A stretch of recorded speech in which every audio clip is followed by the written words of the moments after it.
Hi friends, आज हम करने वाले हैं क्लास 10 मैथमेटिक्स का एक बहुत ही इंपॉर्टेंट टॉपिक जो इजी भी है और सबसे इंपॉर्टेंट भी है। The name of the chapter is real number. तो देखेंगे रियल नंबर क्या होता है और इस चैप्टर से कौन से क्वेश्चंस जो है board exam point of view से काफी इंपॉर्टेंट है। काफी इजी चैप्टर होने वाला है और इसका जो कॉन्सेप्ट है वो क्लास 9 के नंबर सिस्टम से मिलता जुलता है। तो ये चैप्टर आपको काफी हेल्पफुल रहेगा। अगर आपको क्लास 9 का नंबर सिस्टम आता है तो आप इसको इजीली इस चैप्टर को कनेक्ट कर सकते हो। तो रियल नंबर समझने से पहले हम लोग थोड़ा सा एक बेसिक नॉलेज देखते हैं। बात करते हैं कि नंबर्स की, कि नंबर्स कितने टाइप्स के होते हैं, फिर हम लोग आते हैं रियल नंबर पर। तो देखते हैं सबसे पहले कौन सा नंबर आता है। तो सबसे पहले हम लोगों ने छोटी क्लासेस में पढ़ा है नेचुरल नंबर। नेचुरल नंबर जिसको डिनोट करा जाता है कैपिटल लेटर एन से।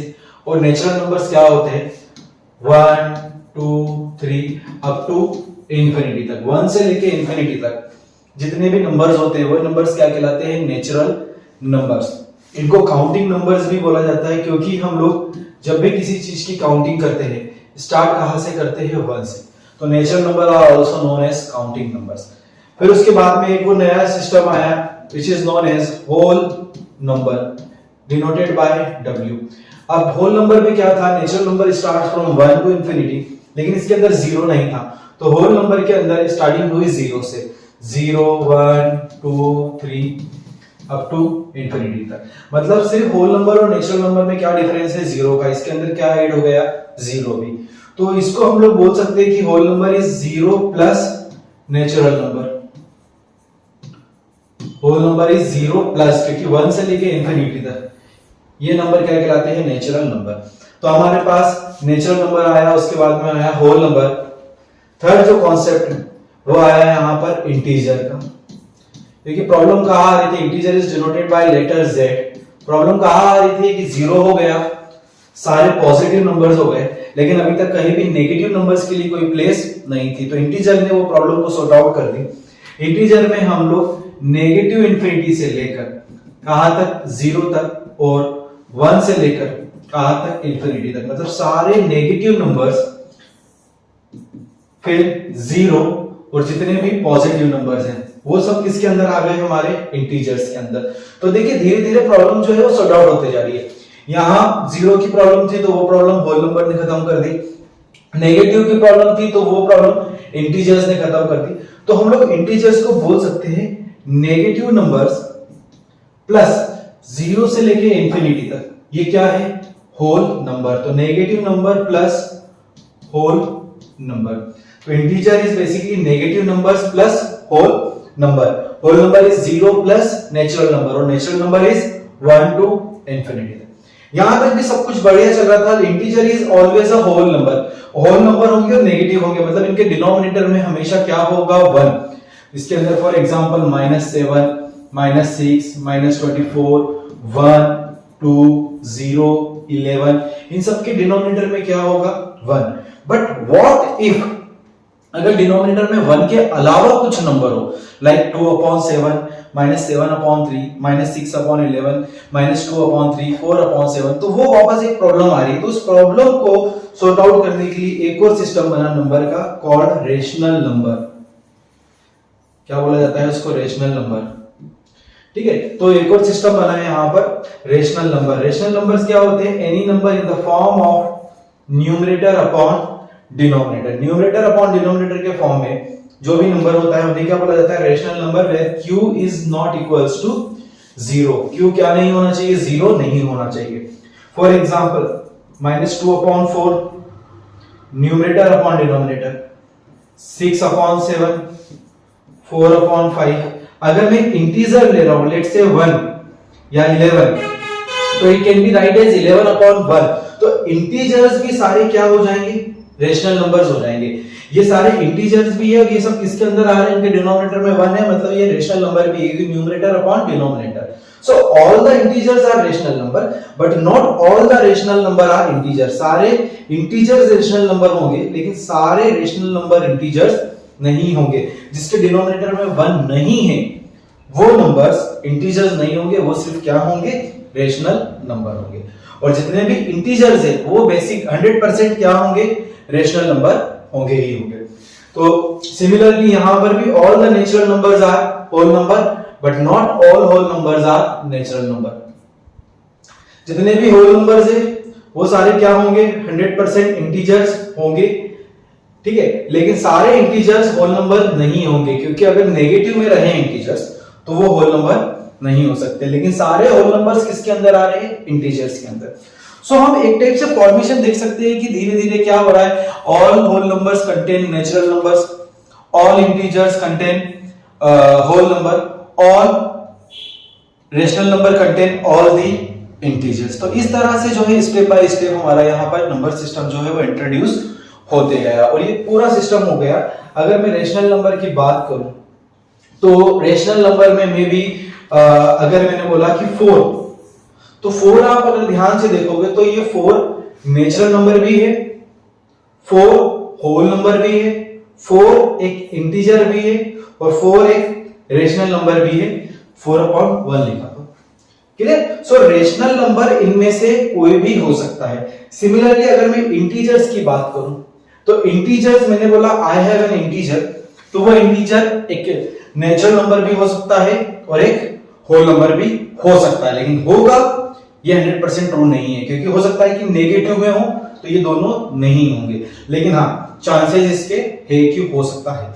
सिमिलरली रेशनल नंबर अगर है तो उसके अंदर नेचुरल नंबर भी हो सकता है, होल नंबर भी हो सकता है और इंटीजर्स भी हो सकता है। तो आपको एक पैटर्न समझ में आ रहा है कि किस तरह से जो है नंबर सिस्टम का इवोल्यूशन हुआ, किस तरह से एक के बाद एक सिस्टम्स इंट्रोड्यूस हुए और धीरे धीरे जो है ये सिस्टम बहुत अच्छे होता गया। अब हम आगे जो नेक्स्ट स्लाइड में देखेंगे कि रेशनल नंबर भी जो है वो भी 2 टाइप के होते हैं, ठीक है। आगे समझते हैं हम लोग क्या होता है। तो आई होप यहां तक जो है आप लोगों को पूरा क्लियर हो गया होगा एक नंबर्स के बारे में, नंबर सिस्टम के बारे में। तो हम आगे चलते हैं नेक्स्ट स्लाइड पर। सो ये पूरा बेसिकली हम लोगों ने अभी जो पढ़ा है वो सारी चीजें हैं। स्टार्टिंग हमने करी थी किससे, नेचुरल नंबर से। तो यहां पर हमने देखा क्या है, नेचुरल नंबर्स। नेचुरल नंबर्स जो किससे स्टार्ट होते हैं, 1 से इंफिनिटी तक, और एक हो गया 0 अलग से। इन 0 नेचुरल नंबर को अगर मैंने प्लस करा तो मुझे क्या मिल जाएगा, whole number. So whole number basically a collection of 0 and natural number. अब ये जो होल नंबर है ये सारे के सारे होल नंबर किसका पार्ट हो सकते हैं, इंटीजर्स का। अगर इंटीजर्स एक 0 या पॉजिटिव वैल्यूज है, लेकिन इंटीजर्स में ऑन द अदर हैंड क्या होता है, नेगेटिव वैल्यू भी हो सकती है। तो integers includes negative numbers and the whole numbers. Whole number मतलब 0 प्लस 0 और उसके साथ में सारी positive value along with negative. जैसे हम लोगों ने यहां पर अभी देखा था कि इंटीजर्स क्या हो सकता है, negative and whole number. Negative भी हो सकता है यहां से यहां तक, और इधर अगर देखा जाए तो 0 से लेके इंफिनिटी तक, तो क्या होता है, होल नंबर। सिमिलरली इंटीजर्स की बात करें तो इंटीजर्स के अंदर सबके डेसिमल में क्या होता है, सॉरी सबके डिनोमिनेटर में क्या होता है, 1। और एक और क्या होता है जिसके डिनोमिनेटर में फ्रैक्शन हो, मतलब जिसके डिनोमिनेटर में 1 नहीं हो, 1 के अलावा कुछ नंबर हो, ठीक है। तो ये दोनों मिलकर क्या बनाएंगे, रेशनल नंबर, ठीक है। तो रेशनल नंबर के अंदर डिनोमिनेटर 1 अगर होगा तो वो होगा इंटीजर्स। इंटीजर्स अगर डिनोमिनेटर में 1 है तो उसका न्यूमरेटर हो सकता है नेगेटिव हो या होल नंबर हो। अगर होल नंबर है तो हो सकता है कि वो 0 हो या नेचुरल नंबर हो। तो हमें ये थोड़ा सा समझना है कि इनका पूरा जो है स्टेप बाय स्टेप सारी चीजें हमको समझना है। दूसरा बात करते हैं कि जो रेशनल नंबर है, ये रेशनल नंबर किसका पार्ट है, रियल नंबर का, ठीक है। इसको हम आगे देखते हैं। रेशनल नंबर किसका पार्ट है, रियल नंबर का। रियल नंबर के साथ एक और नंबर होता है, they are called irrational number. तो एक तरफ तो आपको दिख रहा है कि रियल नंबर का इतना बड़ा जो है ट्री डायग्राम बन रहा है, लेकिन इररेशनल नंबर जो है वो क्या है, अकेला है, इसका कोई फर्दर स्टेप्स नहीं है। तो नेक्स्ट स्लाइड में हम लोग देखेंगे कि रेशनल नंबर और इररेशनल नंबर के बीच का डिफरेंस, और इन दोनों का ही कॉम्बिनेशन क्या कहलाता है, रियल नंबर, जो आपका चैप्टर नंबर 1 है, ठीक है। तो मैं अगर बोलूं कि I have a real number in my hands, so it may be a rational और इररेशनल नंबर, दोनों में से कुछ भी हो सकता है। सो रियल नंबर में बी अ रेशनल और irrational, but all rational numbers are definitely a part of a real number. सारे रेशनल नंबर किसके पार्ट होंगे, रियल नंबर का पार्ट होगा ही होगा। सो आई होप आप लोगों को ये वाला डायग्राम क्लियर हो गया होगा। तो अब नेक्स्ट चलते हैं, हम लोग रेशनल और इरेशनल के बीच में डिफरेंस समझते हैं थोड़ा सा।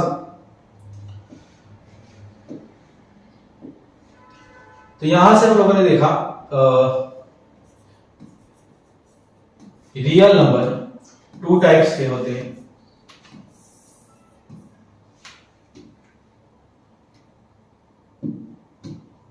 First one is rational and second one is irrational. अब अगर मैं रेशनल नंबर की बात करूं तो रेशनल नंबर वो होते हैं जो P अपॉन Q के फॉर्म में एक्सप्रेस्ड कर सकते हैं, और इरेशनल वो होते हैं जिसको हम P अपॉन Q के फॉर्म में एक्सप्रेस्ड नहीं कर सकते, जिसको हम न्यूमरेटर अपॉन डिनोमिनेटर के फॉर्म में एक्सप्रेस नहीं कर सकते। अभी थोड़ा एग्जांपल से बताता हूं। सपोज यहां पर मैं एक एग्जांपल लिख रहा हूं, let's say 6 upon 2। It's a rational number having numerator and denominator. ये एक रेशनल नंबर है जिसके अंदर क्या है, न्यूमरेटर है और डिनोमिनेटर है। अगर मैं इसको डिवाइड करूंगा तो क्या हो रहा है, ये परफेक्टली डिवाइड हो रहा है।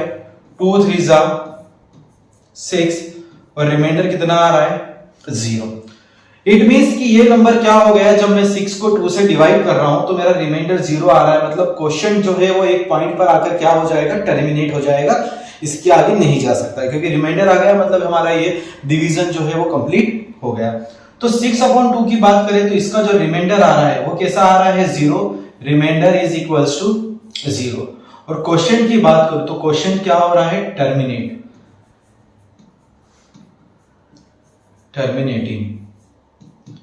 ठीक है, तो रेशनल नंबर एक टाइप के क्वेश्चंस होते हैं, जो एक रेशनल नंबर होते हैं जो क्या हो, जिसका रिमाइंडर 0 आ जाए और क्वेश्चन क्या हो जाए, टर्मिनेट हो जाए। ऑन द अदर हैंड अगर मैं यहां पर एक और एग्जांपल लेता हूं, let's say 1 upon 3। This is also a rational number having numerator and denominator, इसलिए रेशनल नंबर है। लेकिन अगर मैं इसको डिवाइड करता हूं, व्हेन 1 इज डिवाइडेड बाय 3, तो यहां क्या लगाना पड़ेगा मुझे, पॉइंट लगा के 0, 3 3 जा 9, रिमाइंडर इज 1। रिमाइंडर कितना आया, 1। अगेन फर्दर मुझे इसको सॉल्व करना है, तो यहां पर पॉइंट लगा हुआ है तो 0 लगाया, 3 3 जा 9, 1। फिर इसको आगे सॉल्व करा, 3 3 जा पॉइंट लगा के 0 लगाया, 3 3 जा 9, 1। It means in each and every step मुझे सेम नंबर मिल रहा है और वो नंबर कभी एंड नहीं होगा, और इसका मतलब है कि मेरा रिमाइंडर कभी भी 0 नहीं आने वाला है। मेरा रिमाइंडर कभी भी 0 नहीं आएगा। इनफैक्ट रिमाइंडर हर बार क्या आ रहा है, सेम आ रहा है। बेसिकली हो क्या रहा है, मुझे कभी भी रिमाइंडर 0 नहीं मिलेगा, वो तो ठीक है, बट इसके साथ एक और चीज हो रही है कि जो क्वेश्चन है वो टर्मिनेट नहीं हो रहा है। ये वैल्यूज बार बार इनफाइनाइट टाइम तक क्या होगी, रिपीट होती रहेगी। सो यहां पर जो टर्मिनेट हो रहा था क्वेश्चन, यहां पर टर्मिनेट नहीं हो रहा है, तो हम लोग बोल सकते हैं क्या है, ये नॉन टर्मिनेटिंग। क्या है, नॉन टर्मिनेटिंग। लेकिन ये अपने आप को कभी एंड नहीं कर रहा है, तो इसको हम रिप्रेजेंट कैसे करेंगे, यहां पर हम 3 डॉट लगाएंगे, तो 0.3333 वो 3 डॉट है। इट मींस व्हाट, कि ये नंबर एंड नहीं हो रहा है, ये कैसा नंबर है, नॉन टर्मिनेटिंग नंबर है। लेकिन नॉन टर्मिनेटिंग होने के साथ साथ एक अच्छी चीज ये है कि यहां पर सेम नंबर जो हो रहा है वो क्या हो रहा है, बार बार रिपीट हो रहा है। और वो कौन सा नंबर रिपीट हो रहा है, 3। तो हम लोगों ने छोटी क्लासेस में देखा है कि हम इसको लिख सकते हैं, जो नंबर रिपीट हो रहा है उसको बार बार जो रिपीट हो रहा है उसके ऊपर क्या लगा देते हैं हम, बार। तो इससे ये रिप्रेजेंट हो रहा है कि ये नंबर जो है वो बार बार क्या हो रहा है, रिपीट हो रहा है। ये जो ब्लॉक है ये रिपीट हो रहा है। फॉर एग्जांपल अगर मैंने कोई दूसरा नंबर लिया और उसमें आ रहा है, मैंने लिखा 0.46 बार, इट मींस 0.46464646, ये वाला लूप जो है वो बार बार चल रहा है, तो मैंने उसके ऊपर लगाया बार। तो इन शॉर्ट समझ में आ गया है कि जिसके ऊपर बार लगा होता है वो नंबर क्या होते हैं, नॉन टर्मिनेटिंग। और बार लगा है मतलब अपने आप को बार बार क्या कर रहा है, रिपीट कर रहा है, तो उन्हें बोला जाएगा रिकरिंग। रिकरिंग मतलब सेम नंबर बार बार क्या होना, रिपीट होना। तो 0.3 लिखा हुआ है, तो सबसे पहली चीज तो इस बार से मुझे ये समझ में आया कि वो नंबर क्या है, नॉन टर्मिनेटिंग है। दूसरा क्या है, वो नंबर इसके ऊपर बार लगा हुआ है, मतलब ये वाला नंबर क्या हो रहा है, बार बार रिपीट हो रहा है। तो मेरे पास में 2 चीजें मिल रही है, नॉन टर्मिनेटिंग, रिकरिंग। और नॉन टर्मिनेटिंग रिकरिंग कैसा नंबर होता है? Rational number. ठीक है, तो यहां से अगर मैं बात करूं तो छोटा सा यहां से हम लोग देख सकते हैं कि जो रेशनल नंबर होते हैं वो हमने एक एग्जांपल देखा था 6/2। तो इसमें क्या हुआ था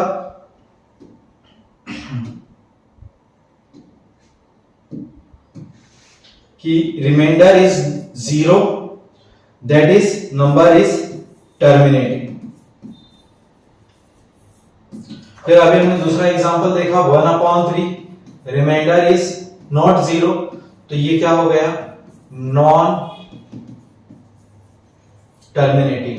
टर्मिनेटिंग नहीं है बट अपने आप को क्या कर रहा है? रिपीट कर रहा है, तो non terminating recurring.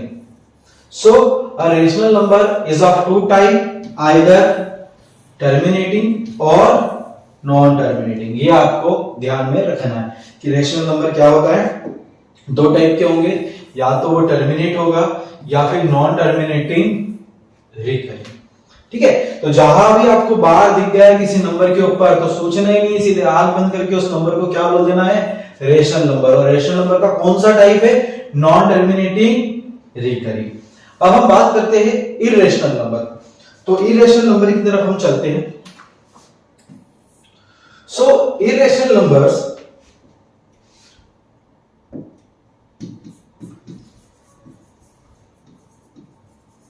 Are those number जो नॉन टर्मिनेटिंग, वो नंबर जो क्या होते हैं? नॉन टर्मिनेटिंग, जो कभी खत्म नहीं हो, जो कभी एंड नहीं हो, जिसका रिमाइंडर कभी भी 0 नहीं आए। नॉन टर्मिनेटिंग होने के साथ साथ वो क्या होते हैं? Non recurring. नॉन रिकरिंग का मतलब ये होता है कि ये कोई भी नंबर इसका अपने आप में रिपीट नहीं होगा। Every time you will get the new number. आप सोचो कि यार 1478 के बाद में 1478 रिपीट हो, तो नहीं होगा। Every time you will get the new number. तो आप चाहकर भी बार नहीं लगा सकते हो क्योंकि आपको एक पैटर्न बार बार आता हुआ दिखाई नहीं देगा। जिससे एग्जांपल बात करूं, सबसे कॉमन है पाई। पाई की वैल्यू 3.14 के बाद मिलियंस तक जो है वो एल्गोरिथम उसको काउंट कर चुका है, लेकिन अभी तक भी उसके ऊपर कभी बार नहीं आ रहा है, मतलब कोई भी ब्लॉक रिपीट नहीं हो रहा है। Every time you will get the new values. तो वैसे नंबर क्या है? Non terminating, non recurring. जैसे अगर हम बात करें √2 की, √2 हमें मालूम है कितना होता है? 1.414। ये तो हम लोगों ने सिर्फ इसको यूज करने के लिए इसको 4.14 लिखा है, लेकिन अगर आप देखोगे तो √2 की वैल्यू 100 तक, 1000 तक निकल चुकी है। ठीक है, आपको यहां पर स्क्रीन पे भी दिख रहा होगा। तो √2 की वैल्यू 1000 तक निकल चुकी है, लेकिन आपको वैल्यूज रिपीट होते हुए नहीं दिख रही है। या मैं इसके ऊपर कभी √2 को ऐसा नहीं लिख सकता हूं कि 1.41 बार, क्योंकि कभी भी वैल्यूज रिपीट नहीं होगी। सिमिलरली √2 के अलावा अगर मैं √3 की बात करूं तो हम लोग लिखते हैं 1.732। ये भी सिर्फ हम राउंड ऑफ करके लिखते हैं, इससे हमारा आंसर अप्रोक्सीमेट आता है, क्योंकि ये √3 की एग्जैक्ट वैल्यू नहीं है। तो जितने भी ऐसे नंबर्स हैं जो किसी का परफेक्ट स्क्वायर रूट नहीं है, क्या नहीं है? जो किसी का परफेक्ट स्क्वायर रूट नहीं है, वो सारे नंबर्स क्या कहलाते हैं? इरेशनल नंबर, जो किसी का परफेक्ट स्क्वायर रूट नहीं है।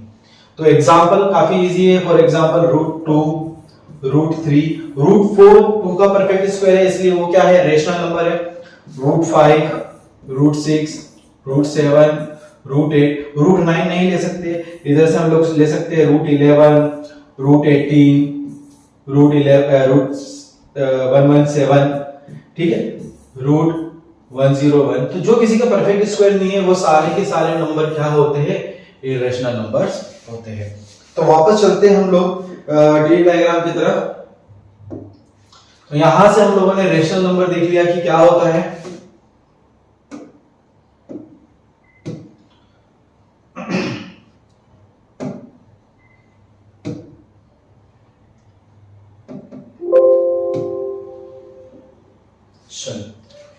तो आई होप यहां तक आप लोगों को समझ में आ गया होगा कि रियल नंबर बेसिकली क्या होते हैं, रेशनल नंबर और इरेशनल नंबर। रेशनल नंबर के अंदर कौन कौन से नंबर्स इंक्लूड होते हैं, which include natural number, whole number, integer, सारे नंबर जो है वो रेशनल नंबर के अंदर आते थे।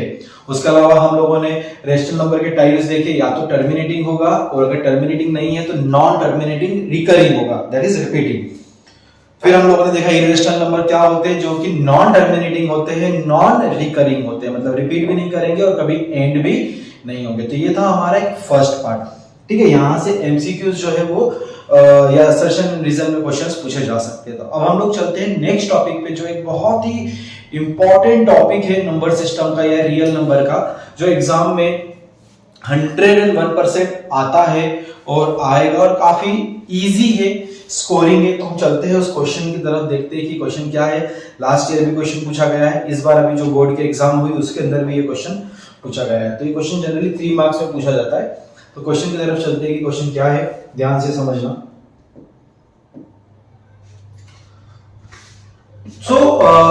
उस क्वेश्चन पर चलने के पहले आप लोगों को 3 चीजें पता होना चाहिए जनरली कि जो मैथमेटिक्स में यूज होती है। तो 3 टर्मिनोलॉजीज है, एक है आपका कोप्राइम, एक है प्राइम और एक है कंपोजिट नंबर। तो ये 3 नंबर आप लोगों को पता होना चाहिए कि क्या होते हैं।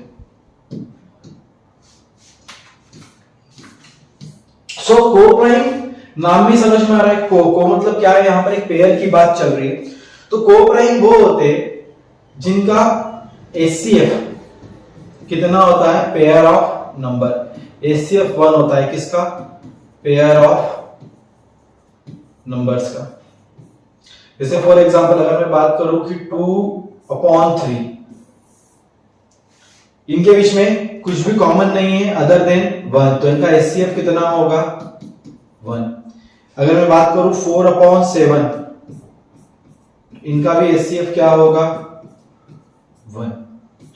If I say 6/5, इनका भी एचसीएफ कितना होगा, 1। So 2/3, 4/7, 6/5, इन तीनों का एचसीएफ कितना है, 1 है।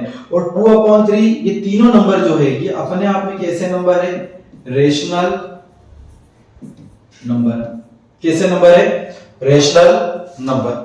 सो हम लोग बोल सकते हैं कि जितने भी रेशनल नंबर्स होते हैं, और रेशनल नंबर्स क्या होते हैं अपने सिंप्लीफाइड फॉर्म में, कोप्राइम।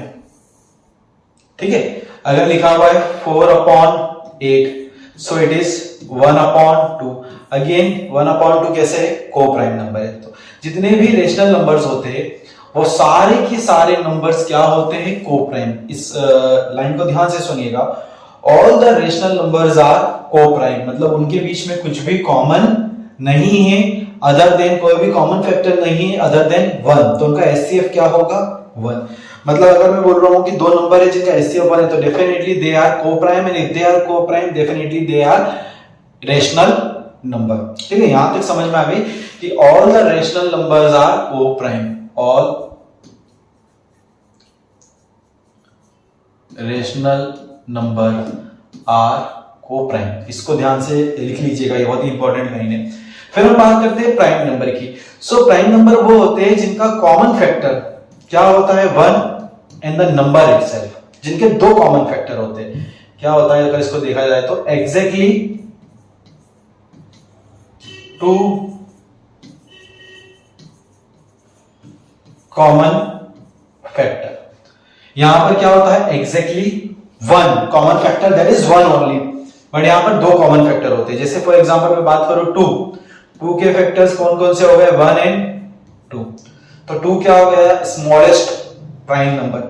3, 1 एंड 3, तो 3 is second prime number. But 4 नहीं होगा क्योंकि 4 के 3 फैक्टर्स है, 4 को 1 भी डिवाइड कर सकता है, 2 भी डिवाइड कर सकता है, एंड 4 इटसेल्फ, तो 4 is not a prime number.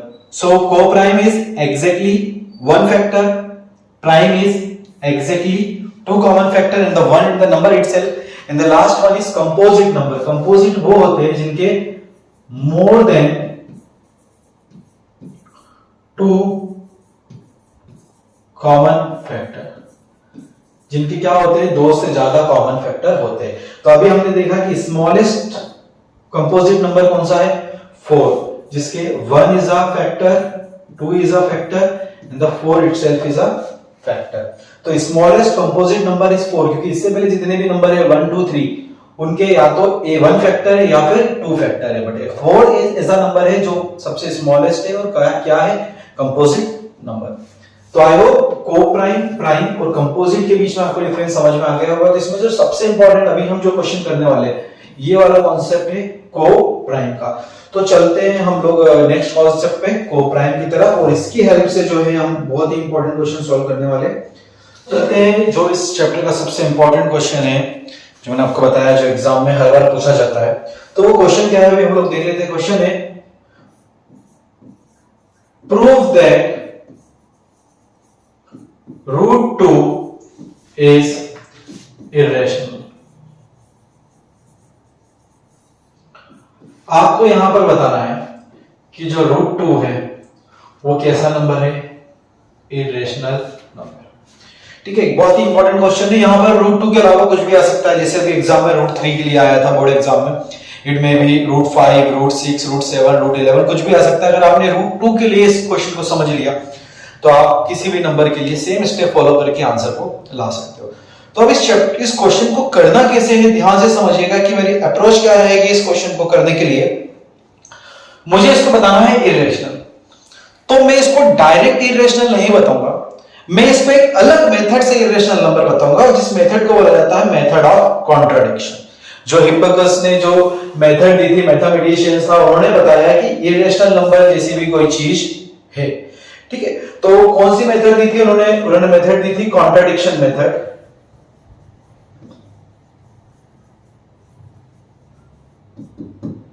Contradiction method, sorry यहां यू आएगा। कॉन्ट्राडिक्शन मेथड क्या होता है, इस मेथड में हमें मालूम है कि रियल नंबर है तो या तो वो रेशनल होगा या इरेशनल होगा। अब अगर मैं बोलूं कि मेरे पास जो नंबर है वो रियल नंबर है बट वो रेशनल नहीं है, तो अल्टीमेटली क्या होगा, वो नंबर इरेशनल हो जाएगा। ठीक है, वैसे ही अगर मैं एक कॉइन को टॉस करूं तो मैं डायरेक्टली बोल सकता हूं अगर हेड आया तो मैं बोल सकता हूं कि हेड आया, या फिर मैं अपने ही सेंटेंस को कैसे बोल सकता हूं कि टेल नहीं आया। ठीक है, तो अंडरस्टूड है, टेल नहीं आया तो क्या ही होगा, हेड। तो या तो मैं डायरेक्ट बोल दूं या फिर मैं उसको एक दूसरी मेथड से या दूसरे तरीके से बोलूं कि टेल नहीं आया।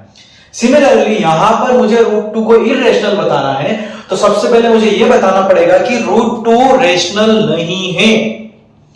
√2 रेशनल नहीं है तो अंडरस्टूड है, रेशनल नहीं है तो फिर बचता कौन है, इरेशनल। √2 क्या हो जाएगा, इरेशनल नंबर। तो यहां पर अगेन फिर एक क्वेश्चन आता है कि हम कैसे बताएं, सर कैसे बताएं कि √2 जो है वो रेशनल नहीं है,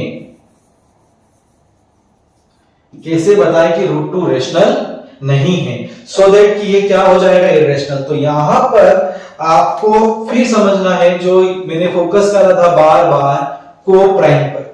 एक लाइन बोली थी लिखने के लिए कि all the rational numbers are coprime. सभी रेशनल नंबर्स का एचसीएफ कितना होता है, 1 होता है। तो all the rational numbers are coprime.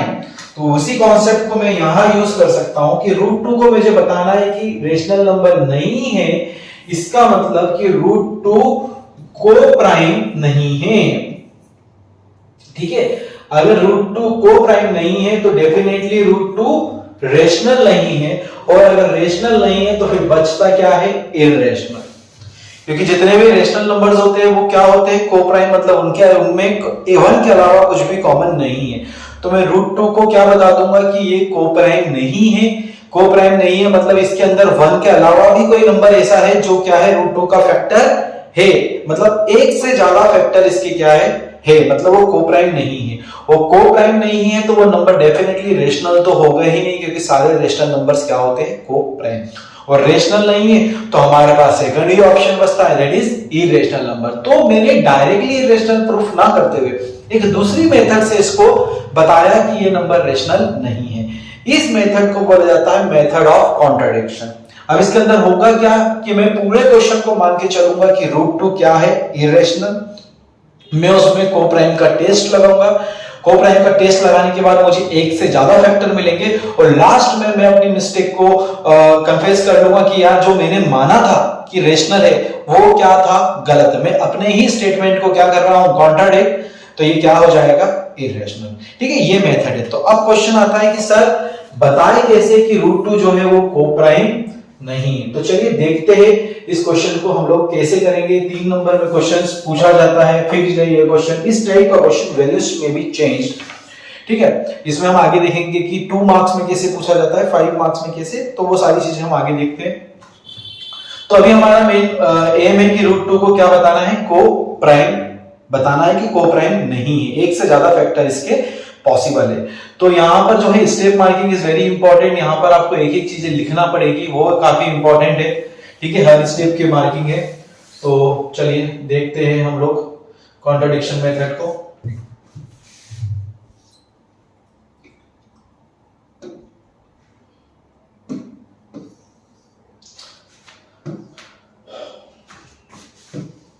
तो इसकी स्टेप की शुरुआत करते हैं हम लोग। सबसे पहले यहां पर हमें एज्यूम करना रहेगा कि let √2 is a rational number.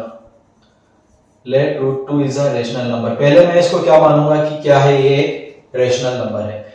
Let √2 is a rational number in the form of P upon Q, in the form of P upon Q, या हम लोग लिख सकते हैं A एंड B, जो भी आपको लिख रहा हो। किसी बुक में A और B लिखा है, किसी बुक में P एंड Q लिखा है, इट्स अप टू यू। ठीक है, वेयर, या हम इसको A और B कर लेते हैं अभी।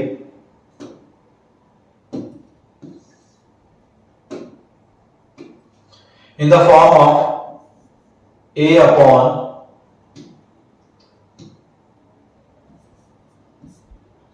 B, where A and B are co-prime। ये सबसे इंपॉर्टेंट स्टेटमेंट है कि रेशनल नंबर है, इट मींस A और B क्या है, को-प्राइम है। ये हमको हर क्वेश्चन में करना है। नेक्स्ट स्टेप में हमने जो लिखा हुआ है यहाँ पर इंग्लिश में, उसको मैथमेटिकल स्टेटमेंट में हम कन्वर्ट करेंगे कि √2 is a rational number that is A upon B। ठीक है, अब अगर यहीं पर क्वेश्चन आ जाता √3 के लिए, तो भी हम यहां पर सेम लिखते हैं, let √3 is a rational number in the form of A upon B where A and B are coprime. इधर लिखते हैं √3 is equals to A upon B। Now after this you have to squaring both the side. क्या करना है, squaring both side. मैंने दोनों तरफ क्या करा है, इसको स्क्वायर करा। तो ये हो जाएगा √2 का square equals to A upon B का होल स्क्वायर। तो यहां √2 का स्क्वायर कितना हो जाएगा, 2 equals to A square upon B square. अब ये इधर गया मल्टीप्लाई में, सो 2B स्क्वायर इक्वल्स टू क्या बचा, A स्क्वायर। हमें इस वाले स्टेप को बहुत ध्यान देना है। 2B square equals to A square, 2B square equals to A square. यहां पर B स्क्वायर के साथ 2 क्या है, मल्टीप्लाई में। अब B स्क्वायर वॉट एवर, एक ऑड नंबर हो, इवन नंबर हो, कुछ भी हो, लेकिन उसके साथ कौन मल्टीप्लाई में है, 2 में मल्टीप्लाई में है। मतलब ये जो वैल्यू है 2B स्क्वायर, ये 2 का मल्टीपल है। ये 2 का क्या है, मल्टीपल है। अगर मैं B की वैल्यू 3 लेता हूं या 4 लेता हूं, 5 लेता हूं, 5 का स्क्वायर 25, 25 2 जा 50, मतलब क्या है, ये 2 का मल्टीपल है। इसका मतलब A square is a multiple of 2। A square किसका मल्टीपल है, 2 का मल्टीपल है। ये जो भी वैल्यू होगी 2B स्क्वायर की, डेफिनेटली वो क्या होगी, एक 2 का मल्टीपल होगा, क्योंकि मल्टीप्लाई किससे करा है मैंने, 2 से करा है, इसीलिए। तो ये जो नंबर है 2B स्क्वायर, ये किसकी वैल्यू है, A स्क्वायर की। मतलब A स्क्वायर जो है वो 2 का मल्टीपल है। 2 का मल्टीपल है मतलब 2 के टेबल में आता है, और 2 के टेबल में आता है, इसका मतलब वो 2 से डिवाइड भी हो सकता है, या 2 से डिवाइड भी होगा। क्लियर? तो समझिए पूरी बात को वापस से। यहाँ 2 मल्टीप्लाई में इसका मतलब ये जो 2b² है ये कैसा नंबर होगा, एक नो डाउट इवन नंबर तो होगा ही सही, साथ साथ में वो 2 का मल्टीपल भी होगा। इवन नंबर है तो डेफिनेटली 2 का मल्टीपल होगा, लेकिन अगर यहाँ पर 3 होता 3b², तो ये जो 3b² है आप 20 की कुछ भी वैल्यू रखो, इस पे जो आंसर आएगा वो 3 का क्या होगा, मल्टीपल। ठीक है, एग्जांपल से समझते हैं। अगर मैंने लिखा 5, ये 5 3 का मल्टीपल नहीं है, लेकिन मैंने इसको जैसे ही 3 से मल्टीप्लाई करा, ये किसका मल्टीपल हो गया, 5 का। वैसे अगर ये नंबर है 7, ये 5 का मल्टीपल नहीं है, लेकिन मैंने इसको जैसे ही 5 से मल्टीप्लाई करा, क्या आ जाएगा, 35। ये किसका मल्टीपल हो गया, 5 का। मतलब जिस नंबर से आप मल्टीप्लाई कर रहे हो, ठीक है, वो जो प्रोडक्ट मिलेगा आपको वो उस नंबर का क्या होगा, मल्टीपल होगा। तो मतलब 15 को कौन डिवाइड कर सकता है, 3। 35 को कौन डिवाइड कर सकता है, 5। सिमिलरली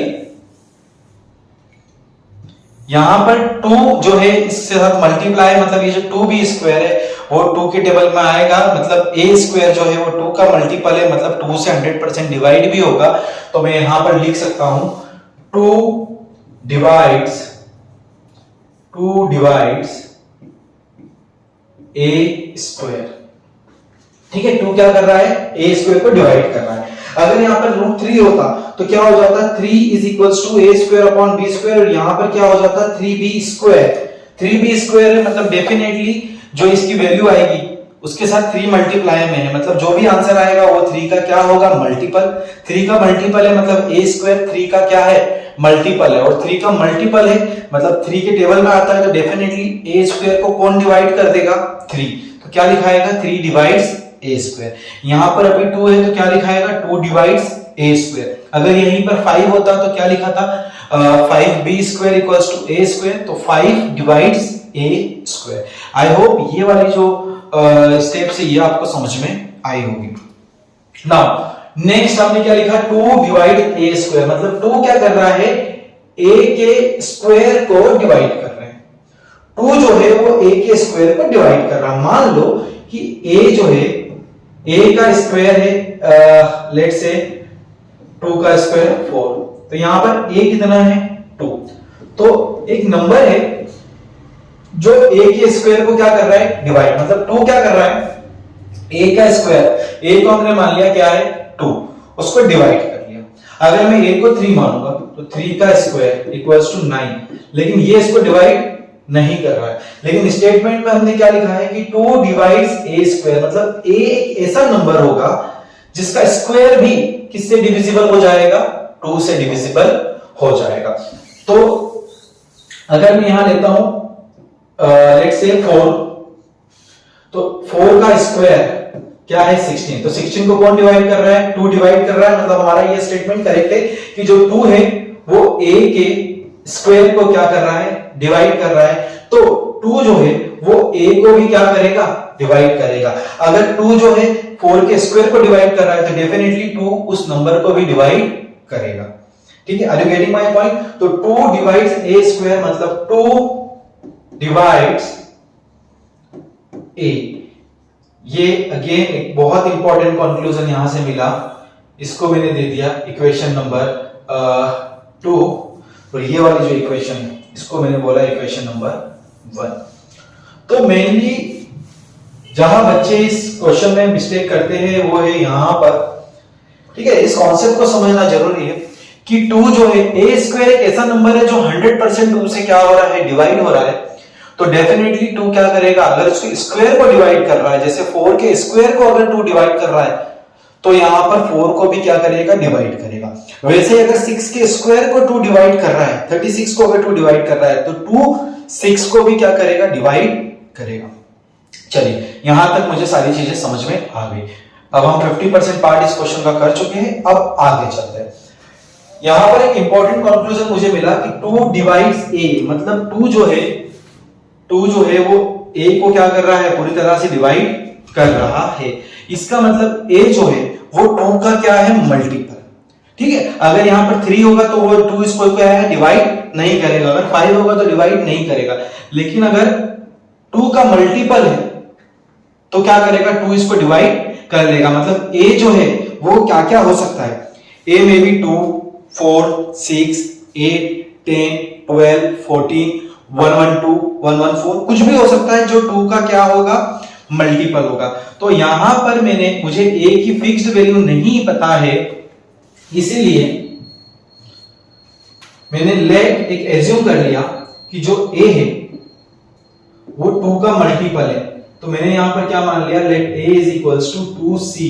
यहां पर 50% स्टूडेंट कंफ्यूज हो जाते हैं या इस क्वेश्चन से बाहर हो जाते हैं। यहां तक तो इजी है कि स्क्वायर करा, इसको इधर ले गए, मल्टीप्लाई करा, डिवाइड करा, 2 डिवाइड से इस इक्वेशन को एज्यूम करने में 50% जो स्टूडेंट्स है वो भूल जाते हैं कि यहां एज्यूम क्या करना है। b is equals to 2a करना है, a is equals to 2c करना है, या c is equals to 2a करना है। तो यहां पर आपको थोड़ा सा स्पेशल फोकस देना पड़ेगा और रटना नहीं है, समझना है। 2 डिवाइड्स a मतलब क्या हो रहा है, ये जो a जो है वो एक ऐसा नंबर है जो 2 की टेबल में आता है। अब a कुछ भी हो सकता है, अगर मैं a की वैल्यू 1 लूं तो 2, a की वैल्यू अगर मैं 2 लूं तो कितना आ जाएगा 4, a की वैल्यू 3 लूं तो कितना आ जाएगा 6। मतलब ये वैल्यू चेंज हो रही है, 2 जो है वो सब में क्या है, फिक्स्ड। तो ये जो 1, 2, 3 है इसको मैंने क्या एज्यूम कर लिया, एक वेरिएबल c कुछ भी हो उसका मल्टीप्लाई जब मैं 2 में कर रहा हूं तो 2c, तो मुझे क्या मिल रहा है, एक a, 2, 4, 6। और ये 2, 4, 6 कैसे है, जिसको क्या डिवाइड कर रहा है, 2 डिवाइड कर रहा है। ठीक है, तो यहां पर थोड़ा सा ध्यान देना है। आगे चलते हैं हम लोग।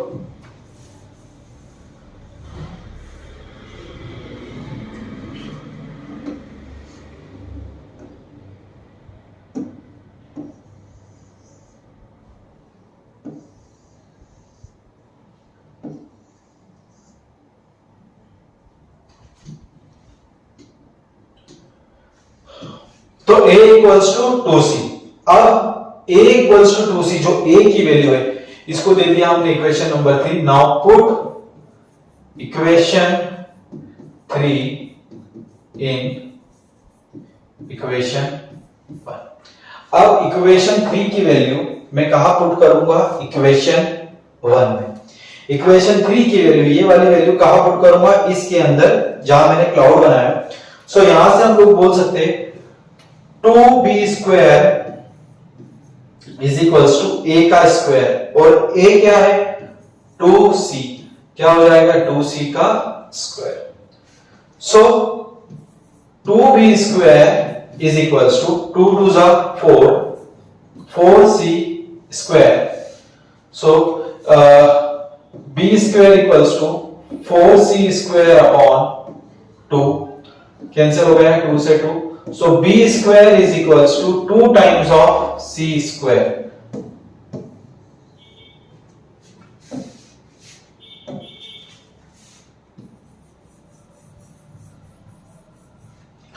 क्या करा मैंने, इक्वेशन 3 की वैल्यू इक्वेशन 1 में पुट करी, 2b square equals to a square था, a की प्लेस पर मैंने क्या यहां से निकाला 2c का स्क्वायर, तो ये हो जाएगा 4c square equals to 2b square. 2 denominator में आया, 2 से 2 कैंसिल, तो b square equals to 2c square. तो वापस मैंने इस इक्वेशन को नेम दिया 4, और यहां आप देख सकते हो कि ये इक्वेशन इसके जैसे मुझे मिल गई। यहां पर a square equals to 2b square था, यहां b square equals to 2c square है। तो जस्ट फिर से वापस रिवर्स सोचो कि c की कुछ भी वैल्यू आगे 2 मल्टीप्लाई, मतलब ये जो नंबर आएगा 2c स्क्वायर वो क्या होगा, 2 का मल्टीपल होगा। 2 का मल्टीपल होगा, और ये वैल्यू किसकी है, b स्क्वायर की, मतलब b स्क्वायर किसका मल्टीपल होगा, 2 का मल्टीपल होगा, क्योंकि ultimately 2c square is what, किसका नाम है 2c स्क्वायर, b स्क्वायर के बराबर है। तो अगर ये 2 का मल्टीपल है तो मैं बोल सकता हूं b square is a multiple of 2, और अगर b स्क्वायर 2 का मल्टीपल है मतलब b स्क्वायर 2 से क्या होगा, डिवाइड भी होगा। तो यहां से हम बोल सकते हैं 2 डिवाइड्स b स्क्वायर। 2 क्या कर रहा है, b स्क्वायर को डिवाइड कर रहा है, और अगर 2 किसी नंबर के स्क्वायर को डिवाइड कर रहा है तो 2 डेफिनेटली उस नंबर को भी क्या करेगा, डिवाइड, जस्ट लाइक यहां पर हम लोगों ने करा था। ठीक है, अगर 6 के स्क्वायर को यहां पर 36 को अगर 2 डिवाइड कर रहा है तो जिसका स्क्वायर है दैट इज 6, उसको भी 2 क्या करेगा, डिवाइड करेगा। तो यहां पर 2 डिवाइड्स b स्क्वायर, तो डेफिनेटली 2 जो है वो क्या करेगा, डिवाइड करेगा, 2 डिवाइड्स b। बस यहां ही पर ही हमारा क्वेश्चन जो है वो ऑलमोस्ट कवर होने वाला है। इसको दे दिया मैंने इक्वेशन नंबर 5। अब सिर्फ आपको यहां पर दो इक्वेशन को ध्यान रखना है, बाय इक्वेशन 2 and 5। अब इक्वेशन 2 और 5, इक्वेशन 2 और 5 कौन सी, तो अगर मैं 2 और 5 को यहां देखूं तो इक्वेशन 2 इज 2 डिवाइड्स a और equation b is 2 divides b। So by equation 2 and 5 a and b are not coprime. ये दोनों कोप्राइम नहीं है क्योंकि इनके बीच में 2 भी एक कॉमन फैक्टर है। 2 a को भी डिवाइड कर रहा है, दैट इज न्यूमरेटर को भी डिवाइड कर रहा है, और 2 डिनोमिनेटर को भी डिवाइड कर रहा है। मतलब इनके अंदर 1 के अलावा भी एक कॉमन फैक्टर है, दैट इज 2। मतलब दो फैक्टर्स हो गए, इसके 1 हो गया और साथ में क्या हो गया, हमने दोनों प्रूफ करा कि a 2 divides a as well as 2 divides b। मतलब इनका कॉमन फैक्टर 2 भी है, मतलब a और b कोप्राइम नहीं है। ठीक है, so by equation 2 and 5 a and b are not coprime, hence our assumption is wrong। ठीक है, यहां आपको लिखना पड़ेगा hence our assumption is wrong,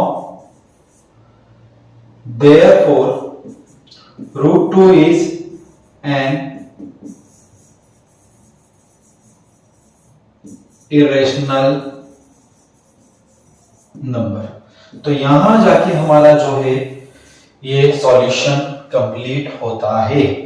इतना आपको यहां पर लिखना पड़ेगा पूरा, तब जाके 3 मार्क्स आपको मिलेंगे। तो देखा आपने कॉन्ट्रडिक्शन मेथड, जहां हमारी शुरुआत हुई थी रूट 2 इज रेशनल नंबर, हमने लास्ट में लिखा our assumption is wrong, root 2 is an irrational number. तो अजम्पशन रॉन्ग करने में सबसे बड़ा रोल किसका रहा, इन दो स्टेप का, 2 डिवाइड्स b और 2 डिवाइड्स a, क्योंकि इससे प्रूफ हुआ कि they are not coprime. I hope ये क्वेश्चन आपको काफी क्लियर समझ में आया होगा, काफी इजी वे में। I try my best to explain this question to you in a very easy way. Similarly अगर ये क्वेश्चन रूट 2 की जगह रूट 3 आ जाता, रूट 2 की जगह रूट 3 आ जाता, तो हम जहां जहां रूट 2 है तो यहां क्या आ जाता, रूट 3, इधर क्या हो जाता 3, यहां पर क्या हो जाता 3b square divide equals to a square, 3 divides a square, 3 divides a is equals to 3c। इसकी वैल्यू हम यहां पुट करते तो 3b square equals to 3c square, that is 3b square equals to 3 का स्क्वायर कितना हो जाता 9c square. So b square क्या हो जाता 9c स्क्वायर, और ये 3 कहां आ जाता नीचे, तो b square equals to 3c square. So 3 divides b square, 3 divides b। By these two equation a and b are not co-prime as they have 3 as a common factor other than 1, hence our assumption is wrong। तो अगर आपको एक question समझ में आ गया तो आप किसी भी नंबर के लिए इस टाइप के क्वेश्चन को सॉल्व कर सकते हैं। सो डियर फ्रेंड, आज के वीडियो में इतना ही। नेक्स्ट वीडियो में मैं आपको बताने वाला हूं यूक्लिड डिवीजन लेमा की हेल्प से एचसीएफ और एलसीएम को हम कैसे सॉल्व करेंगे, और द मोस्ट इंपॉर्टेंट एचसीएफ और एलसीएम से रिलेटेड वर्ड प्रॉब्लम, जहां बच्चों को थोड़ी सी तकलीफ आती है कि क्वेश्चन आपको वर्ड प्रॉब्लम के फॉर्म में गिवन है, डायरेक्ट गिवन नहीं है कि एचसीएफ निकालना है एलसीएम निकालना है। तो वर्ड प्रॉब्लम को समझकर, कॉन्सेप्ट यूज करके आपको सोचना है कि एचसीएफ यूज करना है एलसीएम, और उसका आंसर आपको फाइंड आउट करना है। तो मिलते हैं हम लोग नेक्स्ट वीडियो में। Till then bye bye.